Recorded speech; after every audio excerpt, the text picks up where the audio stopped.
Hola, ¿qué tal, queridos amigos? Dios les bendiga y les guarde. Bienvenidos a The Open Door Ministry. Hoy tenemos un tema muy especial con un invitado muy especial. Vamos a estar hablando acerca del pecado. Vamos a definir bíblicamente lo que es el pecado y también vamos a descubrir a la luz de las Escrituras y a la luz, por supuesto, del espíritu de profecía, su implicación para la vida cristiana. Son muchas preguntas que seguramente vienen a nuestra mente y con la ayuda de Dios esperamos responderlas. Como les mencioné, hoy tenemos un invitado muy especial, nuestro querido y amado hermano Manuel Ospino, quien nos acompaña y que con la ayuda del Espíritu del Señor nos va a estar dirigiendo en este estudio de hoy. Manuel, unas palabras para nuestra audiencia. Bueno, en primer lugar, un saludo, un caluroso abrazo desde Mérida, Venezuela, y sencillamente es un privilegio dado del cielo acompañarles en esta oportunidad junto a mi amigo Roberto, quien es el director y fundador de The Open Door Ministry. Así que, Roberto, sencillamente agradecerte por la invitación y a todos nuestros amigos que verán este tema, que el Señor sea con ustedes y la gracia de Cristo y la comunión del Espíritu Santo sea con ustedes. Amén, amén, Manuel. Y antes de iniciar con nuestro estudio de lleno, sencillamente quiero presentar a nuestro invitado de hoy. Para aquellos que todavía no conocen su ministerio, Manuel es licenciado en teología, tiene una maestría también en filosofía y actualmente está cursando estudios de doctorado en exégesis bíblica. Pero lo más importante de todo es que para la honra y gloria del Señor también tiene un ministerio muy hermoso que ha llegado a muchas personas para su honra y su gloria. Y es Preach Manuel, el nombre de su ministerio. De todas maneras, vamos a estar dejando el link de su canal en la caja de comentarios para que usted pueda ingresar y pueda disfrutar de todo el contenido que para la honra y gloria de Dios está disponible allí. Antes de iniciar vamos a tener una palabra de oración para que Dios nos dirija y bueno, vamos a iniciar entonces con el estudio. Acompáñenos por favor. Querido Dios y Padre eterno, te damos las gracias, oh Dios, porque nos has dado la oportunidad de poder hablar acerca de este tema que tiene una importancia fundamental para la salvación, Señor. Ayúdanos a comprender, ayúdanos, Señor, a que por medio de tu Espíritu podamos entender las Escrituras, danos sabiduría. Y si hemos fallado en algo, te pedimos que por favor nos perdones. Bendice a toda nuestra audiencia, te lo pedimos y te lo rogamos en el nombre de Jesús. Amén. Amén. Y amén. Amén. Muy bien, Manuel. Decía en la oración precisamente que el tema del pecado tiene una importancia fundamental para la comprensión de la salvación. Ahora, yo quiero iniciar con esta pregunta. Quiero que la Biblia explique, que nos expliquemos a través de las Escrituras, ¿por qué debemos comprender lo que es el pecado? ¿Cuál es la importancia de delimitar correctamente el concepto de pecado para entender, por supuesto, el concepto de la salvación? Sí, es correcto. Y yo creo que podemos hacerlo proyectando un texto bíblico que nosotros vamos a encontrar en el Evangelio de Mateo, en el capítulo número 1, que tenemos lo que se conoce como el anuncio del ángel que presenta e introduce no solamente el nombre que Jesucristo iba a tener, sino que también nos dice por qué se llamaría de esa forma. Y este texto aparece precisamente en Mateo capítulo número 1, versículo 21, y podemos proyectarlo en pantalla. El texto dice, y dará a luz un hijo, y llamarás su nombre Jesús, porque él salvará a su pueblo de sus pecados. Entonces, si el texto bíblico dice eso, yo creo que la primera operación, si nosotros queremos realizar una construcción que sea coherente, que nos permita comprender lo que la salvación es, el primer constructo, el primer paso en ese sistema lógico y coherente es entender de qué cosa me quiere salvar Él. Y mira, y aprovecho para contar una anécdota. Cuando estudiaba inglés como segunda lengua en los Estados Unidos, después de hacer los cursos básicos de inglés como segunda lengua y luego de estar tomando clases generales, conocidas como los créditos generales, tuve un profesor de sociología. Este profesor, curiosamente era judío de descendencia, pero era ateo de profesión y creencia. Este profesor, una vez en su oficina, me preguntó, ¿por qué crees en Jesús? Ante lo cual yo le respondí, es que Él es mi Salvador. Y lo que hizo fue reírse y en medio de su carcajada me dijo, ¿te estabas ahogando y por eso Él te salvó? Entonces, nosotros no podemos entender cuál es la función de Cristo y de la palabra de verdad, que es el Evangelio, a menos que sepamos exactamente de qué cosa quiere Cristo liberarme. Si nosotros proclamamos a Cristo Salvador, la pregunta es, ¿de qué cosa me quiere salvar? O por ejemplo, te pongo esta ilustración para poder ser aún más claro.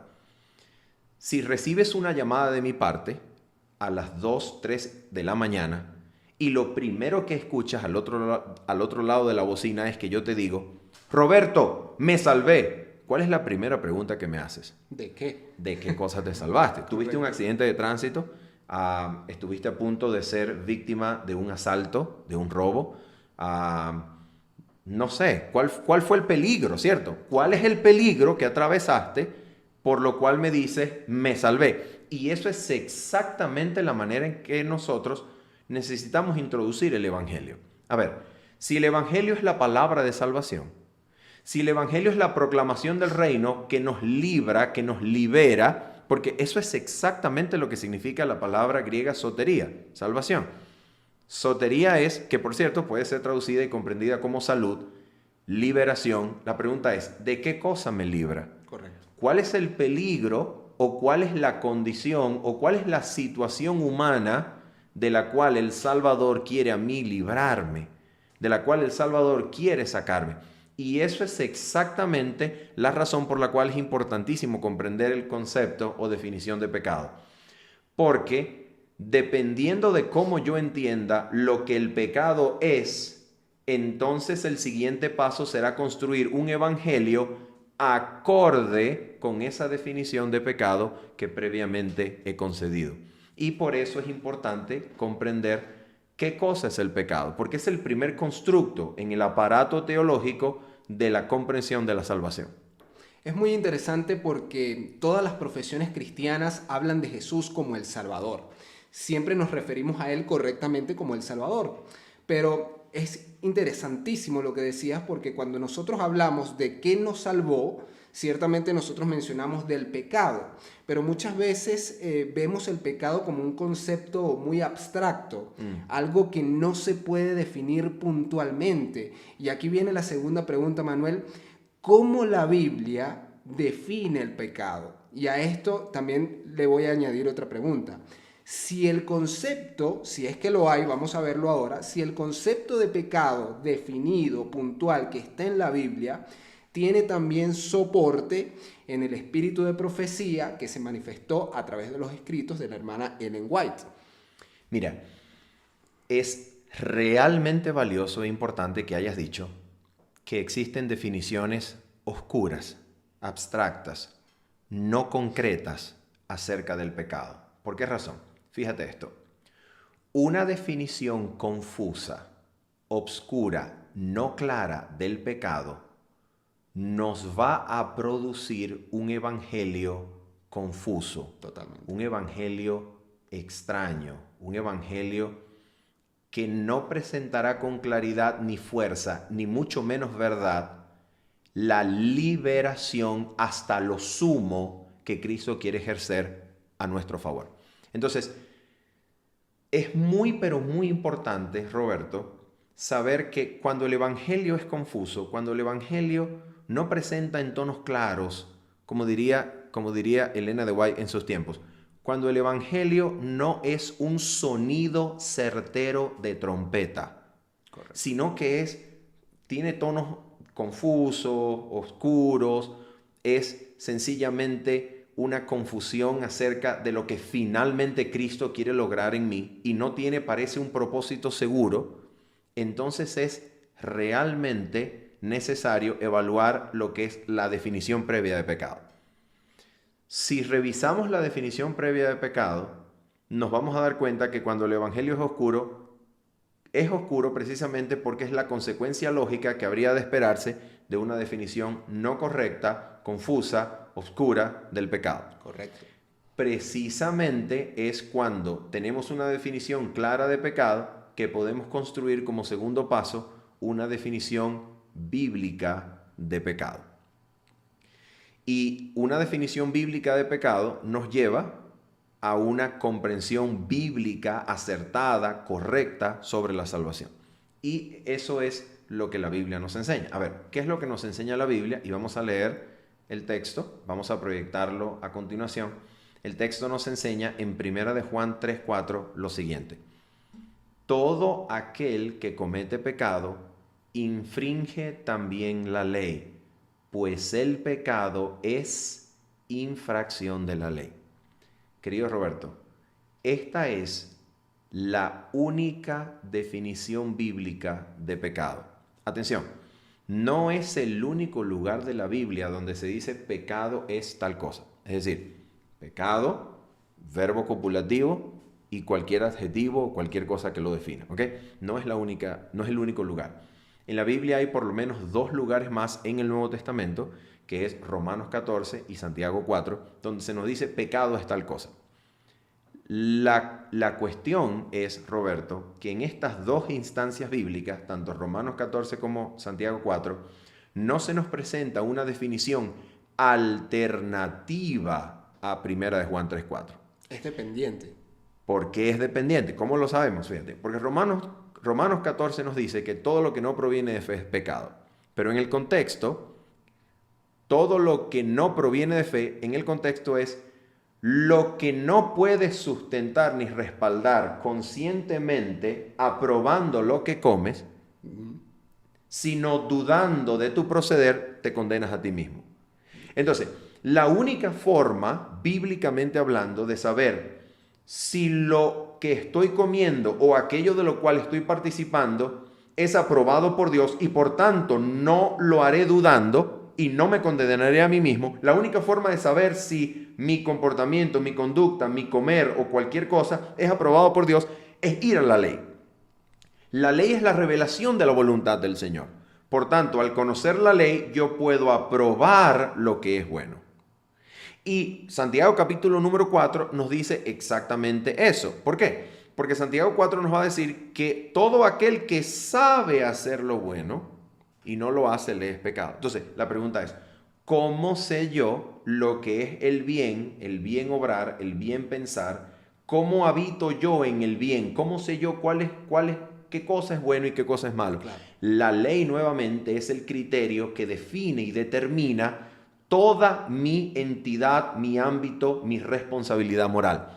Cuando conozco lo que la ley me enseña, conozco lo que es bueno, conozco lo que Dios espera de mí y no hacerlo me es pecado. Por tanto, estas 2 instancias, Romanos 14 y Santiago 4, no representan definiciones alternativas a 1 de Juan 3:4, sino que funcionan como definiciones dependientes y consecuentes con 1 de Juan 3:4. Es muy interesante entonces porque ciertamente la Biblia define que el pecado es transgresión de la ley. Y es tal como tú mencionabas porque cuando nosotros leemos, por ejemplo, ese tipo de textos que dice que el que sabe hacer lo bueno y no lo hace le es pecado, nosotros tenemos que preguntarnos inmediatamente entonces qué es lo que dictamina el bien del hombre.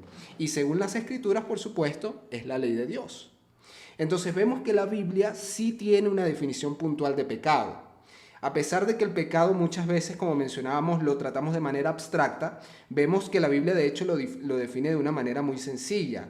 Todo lo que transgrede la ley viene siendo pecado. Volvemos a leer el texto. Todo aquel que comete pecado infringe también la ley, pues el pecado es infracción de la ley. La respuesta puntual entonces es que el pecado es infracción de la ley. Ahora, aquí hay algo muy interesante, y es que generalmente se ha dicho, que quien solo define el pecado como transgresión de la ley cae en una definición conductual de pecado. Pero la ley de Dios no legisla ni norma, ni tiene que ver solo con la conducta externa del hombre.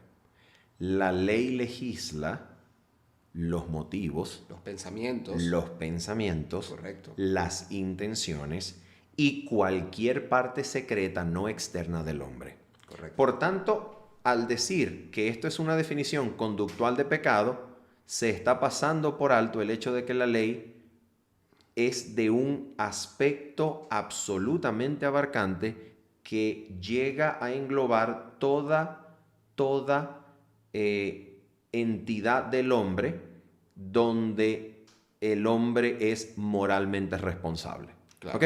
Esto no es solamente una conducta externa, sino cualquier cosa que interiormente nos constituye y que moralmente somos responsables delante de Dios y por lo cual daremos cuenta también. Ahora, Correcto. aquí hay otro punto, Roberto, y es muy importante tocar. Algunas personas han dicho que no puede transgresión de la ley ser la única definición de pecado porque la palabra pecado en el idioma hebreo y en el idioma griego tienen diferentes sustantivos que son sinónimos, pero en un abanico semántico más grande, ¿no? Más abarcante, más amplio. Correcto. Por ejemplo, algunas personas han dicho que en hebreo pecado puede ser la palabra peshá, puede ser la palabra hatá, puede ser la palabra avón, y la verdad es que esto es cierto. Sin embargo, el hecho de que haya diferentes palabras en hebreo no quiere decir que haya diferentes definiciones de pecado. Correcto. ¿Por qué, Roberto? Porque estas palabras hebreas, peshá, avón, hatá, contienen en realidad o comunican en realidad diferentes matices acerca de cómo, acerca del por qué o acerca de algún aspecto en relación a cómo se ha transgredido la ley. Por ejemplo, hatá es una transgresión de la ley que es por hierro, es porque se erró al blanco, ¿ok? Mientras que avón, por ejemplo, es la transgresión de la ley que no recibe una expiación o un perdón ritual, sino que el que lo cometió debe cargar con él. Por ejemplo, la palabra peshá es la transgresión de la ley que se hace voluntaria y abiertamente, como la de un rebelde. Entonces, date cuenta que estas palabras hebreas no nos dicen que pecado es otra cosa distinta a transgresión de la ley, sino que nos dan matices acerca de cómo la ley fue transgredida, claro, y el por qué fue hecho. Exactamente ocurre en griego. En griego la palabra hamartía, que es la palabra por excelencia de pecado, es equivalente al hebreo hatá, que es un hierro, es un error, se erró al blanco. Pero también tenemos, por ejemplo, sobre todo en las cartas paulinas, la palabra paraptoma. Y esta palabra paraptoma lo que nos dice es que el pecado o el hamartía, el pecado que se cometió, se hizo a sabiendas de una ley explícita y revelada. Por tanto, el pecado, el hierro, se hizo en oposición a una ley conocida.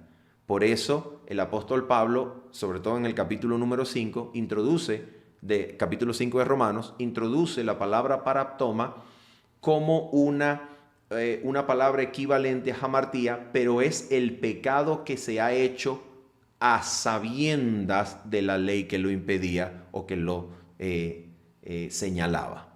¿Ves? Es clarificado. Y de hecho, sí, por eso puede entenderse como transgresión claro, de la ley. Claro. ¿Okay? Y muchas de las palabras que encontramos en estos dos idiomas entonces obedecen también a circunstancias y nos ayuda a describir de mejor manera el contexto en el cual esta transgresión se llevó a cabo. Sin embargo, siempre viene siendo transgresión de la ley. Siempre. Con diferentes matices, diferentes aspectos adverbiales, ¿viste? Aspectos adverbiales que determinan el cómo fue llevada a cabo la transgresión, pero sigue siendo transgresión de la ley de Dios. Por tanto, podríamos definir el pecado, bíblicamente hablando, como cualquier movimiento de la voluntad, atención, porque siempre implica la voluntad. ¿Te das cuenta? Si no implicase la voluntad, entonces el pecado no es algo por lo que yo deba responsablemente dar cuenta delante de Dios. Siempre implica la voluntad. Entonces, pecado bíblicamente hablando puede entenderse como cualquier movimiento de la voluntad, sea de pensamiento, de intención, de motivo, que transgreda la ley de Dios, que me revela el eterno conocimiento de la voluntad de mi Creador, del bien que el Creador pensó para mí. Cualquier movimiento de la voluntad, interno, externo, de cualquier manera o por cualquier razón, que transgreda esa ley como revelación de la voluntad del Creador para mí, es pecado. Así es. Fíjate que tan cierto es lo que mencionas, que el maestro, enseñando muchas de sus valiosas lecciones, él decía que aquel que mirase con deseo a una mujer ya había adulterado con ella en su corazón. Nosotros sabemos que el adulterio es pecado por medio de la ley de Dios. Correcto. Y sin embargo la persona no estaba cometiendo físicamente el adulterio, Correcto. sino que el acto se estaba llevando a cabo en su mente y en su corazón. Correcto. Y esto ya es considerado pecado.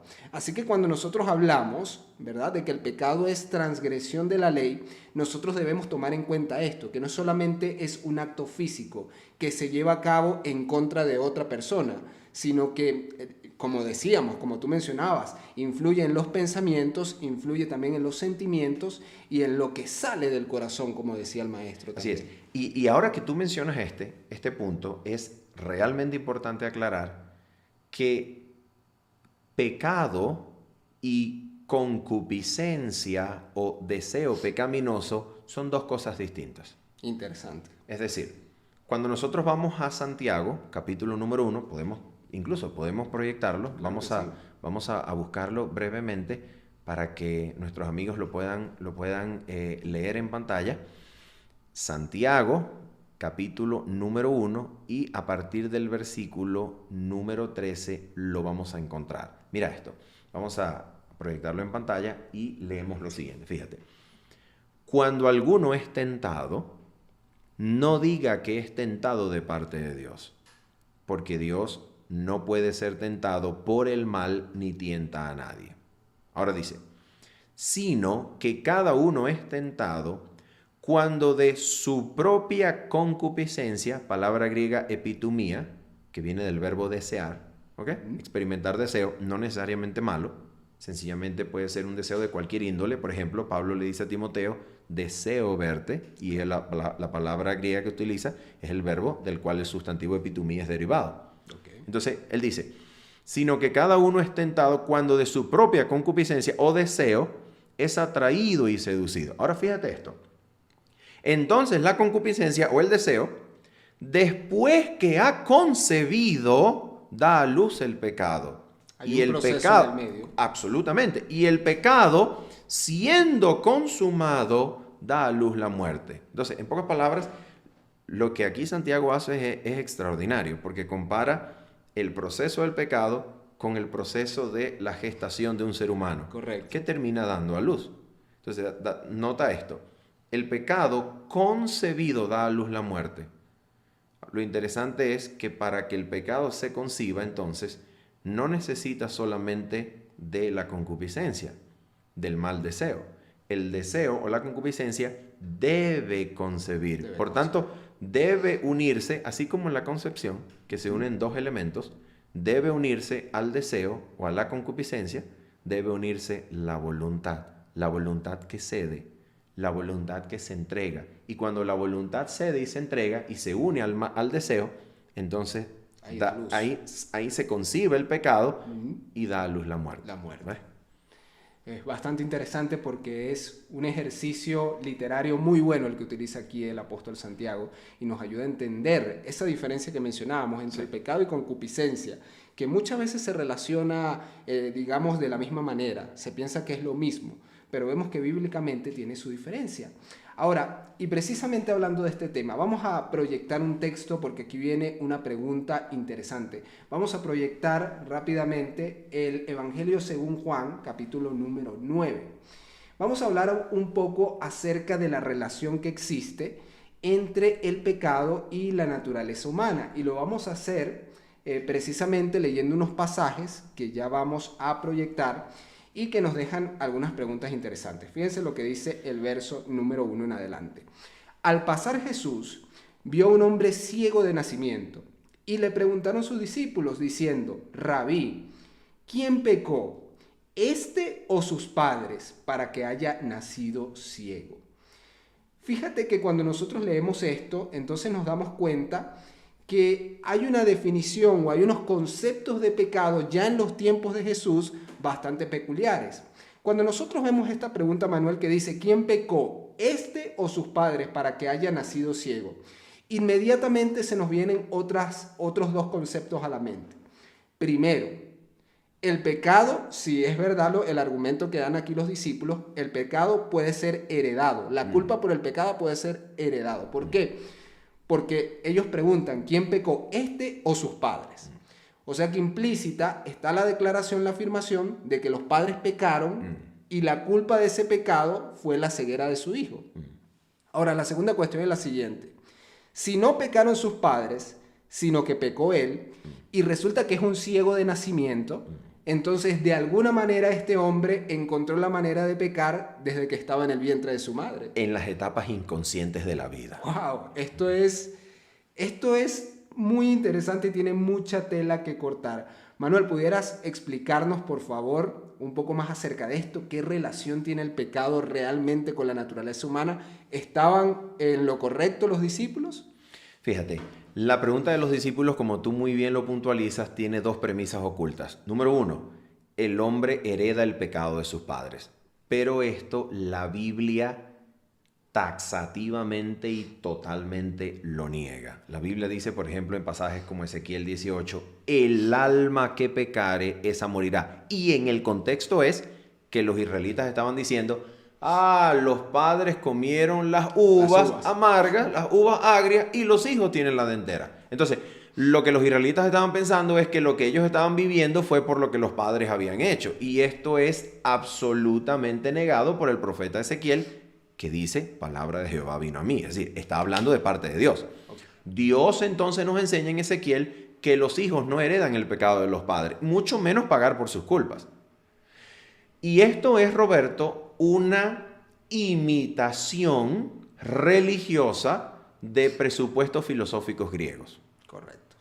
Específicamente el platonismo. El platonismo propone que el alma, cuando se encarna y nace en este mundo, lo ha hecho por un desvío moral o por un extravío moral que cometió mientras existía en su etapa incorpórea de alma en el cielo o en el topos uranón, como le llama Platón, en el mundo del celestial, en el mundo de las ideas. Entonces, Platón proponía que el alma que nacía, por supuesto con cuerpo, entonces estaba haciendo eso, estaba naciendo porque había nacido para pagar la culpa del extravío moral del alma en su etapa no corpórea. La segunda premisa es que los discípulos piensan que el hombre puede cometer pecado en las etapas inconscientes de la vida, como si el pecado fuese un ámbito o una condición a la cual yo soy arrojado, ¿ok? A la cual yo nazco. Y esto es absolutamente no bíblico. En ninguna parte de la Biblia vas a encontrar que el pecado es como un ámbito, una condición a la que naces. Eso no aparece en la Biblia. Y es creído muchas veces hoy. Absolutamente. Y tampoco aparece en la Biblia que se le cuente como pecado a un niño o a un ser inconsciente, ¿ok? Llámese embrión, feto, lo que sea, antes de nacer, que se le cuente como pecado alguna cosa que hizo en el vientre o en las etapas inconscientes de la vida durante los años donde el razonamiento, no está totalmente desarrollado para hacer un razonamiento formal, responsable moralmente delante de Dios. Entonces, no se cuenta de pecado ese tipo de cosas. La Biblia lo niega. Y precisamente la historia de Juan capítulo 9 lo muestra, porque Juan capítulo 9 termina diciendo, las palabras de Jesús terminan diciendo, vamos a proyectarlo para que no quede sencillamente en palabras parafraseadas ni dichas por nosotros.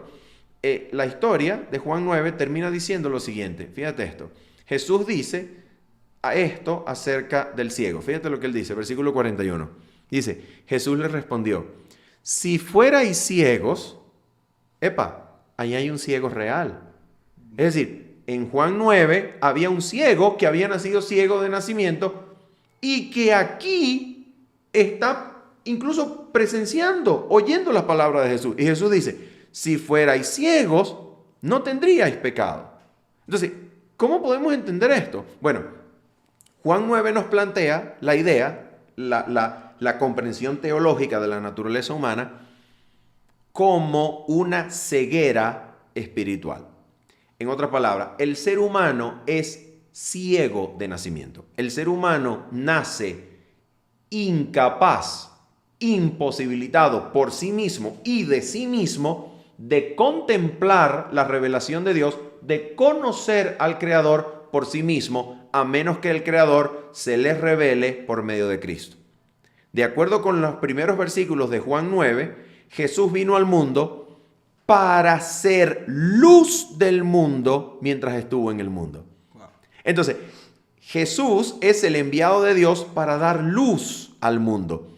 Si Jesús es el enviado de Dios para dar luz al mundo, y si Jesús ha de alumbrar, según Juan capítulo número 1, versículo 9, si Jesús ha de alumbrar a todo hombre que nace a este mundo, y si Juan capítulo 1, versículo 18 dice que a Dios nadie le vio jamás, entonces el ser humano por nacimiento es ciego, no puede encontrar a Dios por sí mismo, no puede acercarse a Dios por sí mismo, no puede dirigir su mente, su mirada, sus pensamientos, sus deseos, sus intenciones, sus pasos a Dios por sí mismo, no puede, a menos que Cristo se le revele y lo atraiga. Entonces, una cosa es que el ser humano nazca imposibilitado de ir a Dios por sí mismo, pero otra cosa muy distinta es que el ser humano nazca en pecado, con pecado, pecador de nacimiento. Eso la Biblia no lo enseña. La Biblia enseña que nacemos con debilidades y por nosotros mismos es imposible regenerarnos, buscar a Dios, darle a Dios nuestros afectos, dar un paso hacia el Creador. No podemos por nosotros mismos. Pero para eso Cristo es el enviado del Padre que viene a atraer a todos a sí mismo. Por eso Jesús dijo, Juan capítulo 12, y si yo fuere levantado, a todos atraeré. Cristo ha venido para ser levantado, para atraer nuestras miradas. Amén.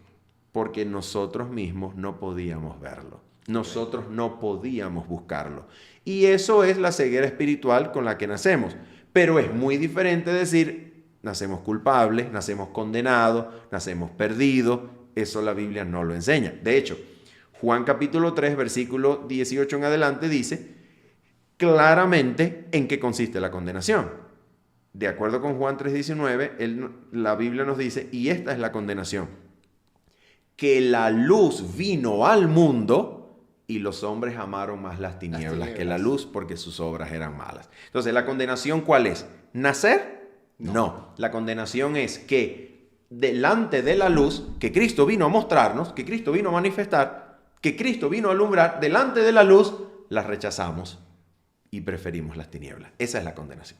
Claro, y con el conocimiento se hace patente la infracción a la ley, lo primero que estábamos hablando, ¿verdad? Entonces fíjate que a pesar de que es una creencia difundida y de hecho afianzada en muchas denominaciones cristianas, la Biblia en realidad habla de otra manera, tiene otra definición y no nos define como una raza nacida siendo pecadores.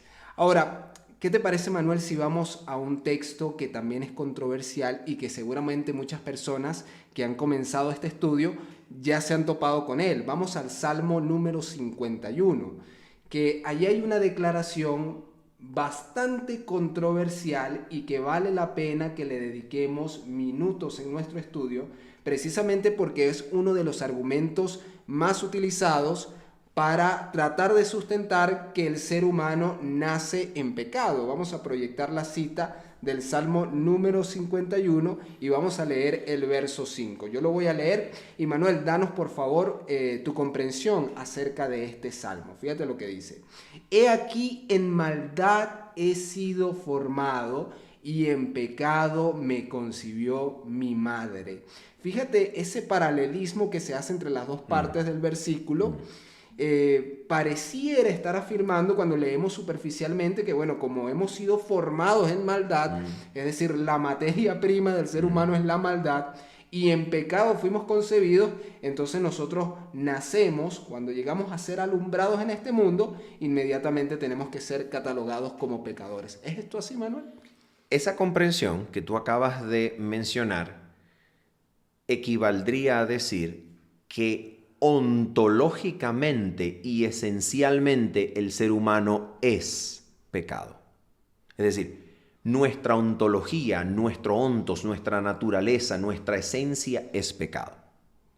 Y lamentablemente, Roberto, a eso se le ha llamado la definición ontológica de pecado. Wow. Y la verdad es que esto es sencillamente filosofía griega. No tiene nada de Biblia. ¿Por qué razón? Porque cuando David, como salmista, un salmista bíblico es alguien que intenta con el lenguaje captar realidades espirituales bien profundas que solo el orden y la configuración de las palabras no permiten captar, sino su arreglo, su género literario, sus ilustraciones. Así que con la belleza del lenguaje y estos instrumentos se pretende captar nociones espirituales bien profundas. David es un salmista. David no está escribiendo en estilo científico prosaico, versando sobre aquello que constituye al ser humano. Ese no es su tema. Ese no es su tema y no es el tema del Salmo. El Salmo es un salmo de arrepentimiento. Él está confesando su pecado. Lo interesante de este salmo, y aquí voy a dar dos cosas de este salmo. Número 1, respuesta corta, y número 2, respuesta un poco más larga. La respuesta corta es que David, querido Roberto, está hablando en realidad de su madre. No está hablando de él. Probablemente David conocía algún tipo de circunstancia oscura acerca de su nacimiento y concepción. ¿Por qué? ¿Dónde podemos ver en la Biblia vestigios de esta idea? ¿Tú recuerdas cuando el profeta Samuel va a la casa de Isaí a buscar el candidato al reino que Dios, por instrucción, le había dicho que fuese a buscar? Lo interesante es que Isaí, el padre de David, hace desfilar sus hijos delante del profeta, pero no está David allí. Exacto, está oculto. Sino que el hombre, Isaí tenía a David por allá pastoreando. Ojo, que no era trabajo bien visto en los días bíblicos. El pastorado en los días bíblicos era trabajo de gentiles, trabajo despreciable. Entonces, Isaí tiene a David pastoreando por allá y ni siquiera lo presenta como su hijo candidato para el reino de Israel. No lo presenta. Y esto nos hace pensar, probablemente David había sido concebido en circunstancias oscuras, o por lo menos circunstancias que daban mucho que decir con respecto a su madre e Isaí. No lo sabemos, es una especulación, lo reconocemos, pero David en el Salmo 51 habla de su madre. Probablemente no era un hijo legítimo de Isaí, probablemente. Y de hecho, la historia de la elección del rey por parte de Samuel probablemente confirme esto. Ahora, la respuesta un poquito más larga y más teológica es que el Salmo 51 es citado en el Nuevo Testamento y lo he citado una sola vez nada más. Y esta cita aparece en Romanos 3:4. Lo interesante de Romanos 3 es que el apóstol Pablo desarrolla la razón por la cual Dios es capaz de llevar a juicio a toda carne. Y lo interesante es que cuando cita Romanos 3:4, cita el Salmo 51, no cita el versículo 5, sino el 4, en el contexto y con el propósito de mostrar que la razón por la cual Dios puede llevar a toda carne a juicio es porque Él, como Dios, no ha tenido nada que ver en la infidelidad o el pecado del mundo.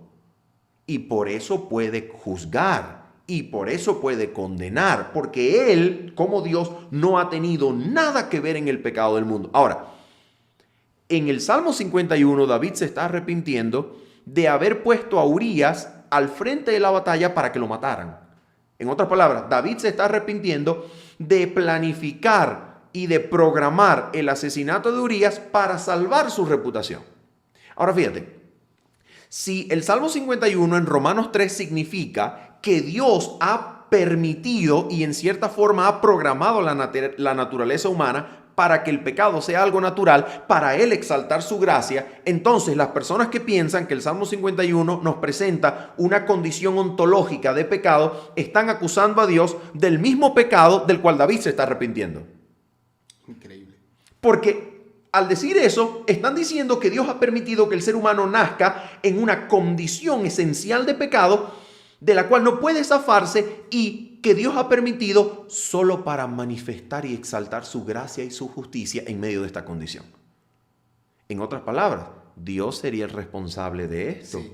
porque Dios permitió que el pecado entrase en la naturaleza humana hasta el punto de hacer naturalmente para nosotros el pecado e inevitable. Correcto. Entonces, el culpable de esta condición sería Dios, que permitió que el pecado alcanzase la naturaleza humana en este sentido. Ahora, el pecado sí ha tenido consecuencias en la naturaleza humana, y es que el pecado, por causa de nuestra naturaleza, nos pasa con poder tentaciones por medio de deseos y pasiones que tienen su asidero en el cuerpo. Eso es bíblico. Pero el pecado, como parte de nuestra naturaleza, como si es que nos constituye ontológicamente y esencialmente, de manera que el que nace en pecado y es arrojado en el pecado, y el pecado está en él y pasó de descendiente a descendiente el pecado. Esto no es bíblico, esto es filosófico, es griego, no es revelado por Dios. La Biblia no ampara esto. Así que el Salmo 51, la única vez que he citado en el Nuevo Testamento, Roberto, no he citado para apoyar, porque atención, Romanos capítulo 3 es el mejor lugar para que Pablo pudiera decir, todos hemos nacido en pecado. Pero no lo dice, no lo dice. Lo que sí dice es que todos pecaron y están destituidos de la gloria de Dios. Entonces, en pocas palabras, todos pecaron quiere decir todos transgredieron la ley. No fue que todos nacieron así, todos la transgredieron. ¿Te das cuenta? Pablo guarda silencio en relación con ese argumento supuesto del Salmo 51 de que todos hemos nacido en pecado. Pablo guarda silencio. Pablo no hace lo que los teólogos modernos hacen. Pablo guarda silencio y solamente cita el Salmo 51 para mostrar que Dios no tiene nada que ver con nuestro pecado y que por eso puede juzgar al mundo. Si hubiese podido ahorrar mucha explicación. Por supuesto. Sencillamente diciendo eso. Se hubiese podido ahorrar grandes premisas teológicas sencillamente al citar el Salmo 51 y decir, señoras y señores, todos nacemos en pecado, por tanto, para todos tenía que revelarse la justicia de Dios en Cristo. Pero no lo hace. No lo hace. Más bien dice, todos pecaron y están destituidos de la gloria de Dios. Wow, qué tremendo. Fíjate, ahora tenemos una pregunta interesante, va a ser nuestra última pregunta del día de hoy. Y es que muchos se preguntan, y teniendo en cuenta todo lo que hemos visto acerca de la definición de pecado y sobre todo su relación, ya por lo menos vimos que el pecado no es lo mismo que hablar de la concupiscencia. Ahora, ¿está el hombre atado al pecado hasta el momento en que su naturaleza sea cambiada durante la segunda venida de Jesús?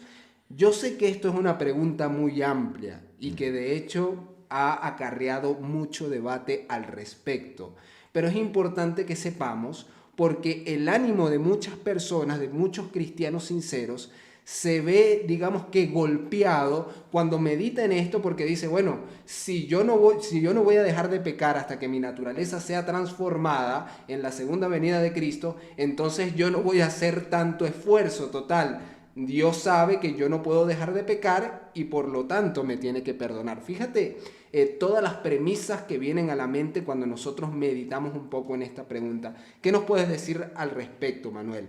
¿Estamos destinados, estamos atados a la práctica del pecado hasta que nuestra naturaleza sea cambiada? En otras palabras, estamos condenados a pecar hasta el momento de la glorificación cuando nuestra naturaleza cambie. Y fíjate, así piensan muchas personas. En otras palabras, la gente, la mayoría creyente, ha llegado a pensar que el pecado es algo natural e inevitable, por tanto necesario en el plan de la salvación hasta el día de la venida de Cristo. Y aquí hay un problema. El problema es que ese esa comprensión del plan de la salvación arroja por tierra todo evento anhelado como parte de la escatología adventista del séptimo día. En otras palabras, si el ser humano, aunque crea en Cristo, se arrepienta, entregue su vida a Cristo, está condenado a pecar hasta que Cristo venga y no puede librarse de allí, y el Evangelio no comprende la liberación completa del pecado por parte del hombre, entonces quiere decir que no habrá jamás en la historia de la salvación un momento en el cual Cristo pueda cesar en su etapa de perdonador e intercesor por el pecado, sino que Cristo tendría que vivir para siempre hacer eso. Nunca podría cesar en este aspecto de su ministerio sumo sacerdotal. Nunca podría salir del santuario y tomar las vestiduras de rey y colgarlas de sacerdote para venir a buscar a los que le han amado y esperan su venida. Nunca podrá hacer eso. ¿Por qué? Porque si el pueblo de Dios no puede ser libre del pecado, Cristo no puede entonces cesar en su obra mediadora e intercesora por causa del pecado. Tampoco pudiese existir un pueblo en la tierra que espere la venida del Señor mientras Cristo ya cesó en su intercesión o perdón por el pecado, porque la existencia de este pueblo en la tierra, desde el momento en que Cristo finaliza su obra intercesora, perdonadora por el pecado, hasta su venida o aparición en las nubes, la existencia de este pueblo, la pregunta es, ¿este pueblo dejará de pecar o, como algunos han propuesto, o será que este pueblo ya se encuentra perdonado de sus pecados futuros que aún no ha cometido?